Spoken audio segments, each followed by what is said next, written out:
Friends, আজ আমি পৌঁছে গেছি তরঙ্গিনী রিসোর্ট শান্তিপুরে। কলকাতা থেকে আপনারা বাই কার বা ট্রেন আপনারা পৌঁছে যেতে পারেন এই রিসোর্টে। চলুন ভেতরটা ঘুরিয়ে দেখাই। পাশেই নদী গঙ্গা, একটি জেটি এসে দাঁড়িয়ে আছে এখানে, আর পাশেই দেখুন গঙ্গা দেখা যাচ্ছে।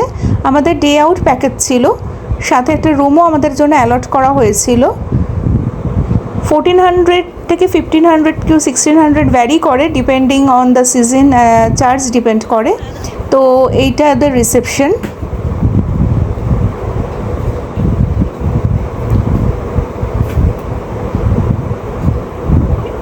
এটা একটা মকটেল কাউন্টার। এখান থেকে আমাদের সকালবেলা ওয়েলকাম ড্রিঙ্ক হিসেবে লাস্সিও দেওয়া হয়। পাশে একটা সুন্দর গার্ডেন আছে, বাচ্চাদের একটা প্লে গ্রাউন্ডও আছে, স্লিপ টিপ সবই আছে। এটা ওদের ডাইনিং হল।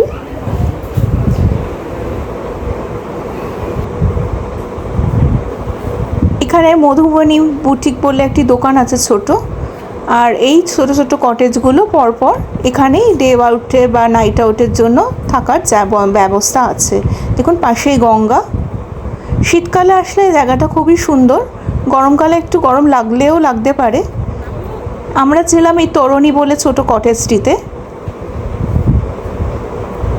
চলুন ভেতরটা ঘুরে দেখাই। এইটা আমাদের রুম।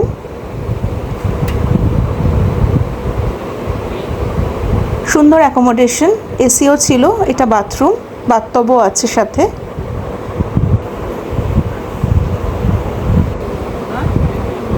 এই যে লাস্সি চলে এসেছে, আমাদের ওয়েলকাম ড্রিঙ্ক। পাশেই দেখুন গঙ্গা দেখা যাচ্ছে।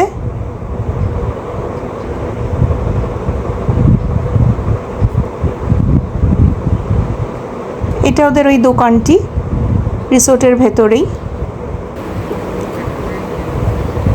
আমাদের দুপুরবেলার লাঞ্চ থালি সিস্টেমে খাবার ছিল। ভেজ থালি, ননভেজ থালি দুটোই অ্যাভেলেবেল। যে আর যেরকম পছন্দ করে আপনারা অর্ডার করে নিতে পারেন।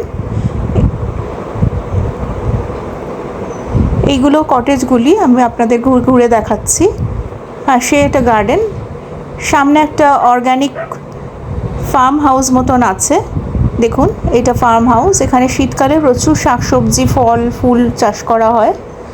এখন খুব গরম বলে কিছুই নেই প্রায়। সন্ধ্যাকালীন স্ন্যাক্স এসে গেছে আমাদের। সন্ধ্যা হয়ে গেল, এখন কলকাতা ফেরার পালা। তো টুক করে আপনারা চাইলে এই রিসোর্টে ঘুরে আসতে পারেন।